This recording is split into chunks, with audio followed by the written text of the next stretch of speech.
আলাইকুম। আমার একটা ড্রাইভার আসলো, ড্রাইভারে আমার গাড়িটা সকাল 6টা বাজে নিয়ে গেছে। ও ড্রাইভার আসলো আর কি, ওরে দিলাম গাড়িটা। দেওয়ার পরে ওকে আমি আজ পর্যন্ত খোঁজ খবর পাই নাই।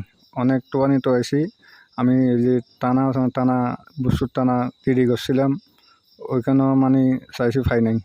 ওর বাবার কাছে গেছি, ওর বাবার কথা আমি কইতে পারি না। ওর মার কাছে গেছে, মা কথা কইতে পারি নাই।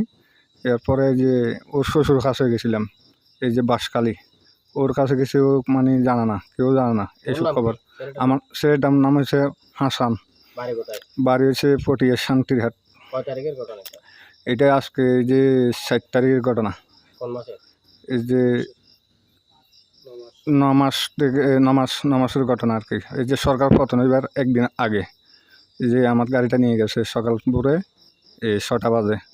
এই জন্য বদলিওয়ালা ড্রাইভার, ওকে এখানে অনেকদিন গাড়ি চালাইছে। ওর বাবা কিনা মধ্যে অনেক দিন আসলো এখানে, টাকার পরে কিনা ও পরিশোধ করে দিয়েছে। আমার সেইটা এই গাড়ি দিও তোমরা, আমি সামু, সমস্যা নাই, এখানে থাকবে। তো এরপরে ও মানে গাড়ি চালাইছে আর কি। চলার পর কিনা মধ্যে নিয়ে গেছে, বউ জামাই সহ একত্র লয়ে গেছে। যদি কেউ যদি ফান তাইলে ও তো সম্মান করা যাবে। আমার বাড়ি হচ্ছে বালুখালী, দাঁতমারা।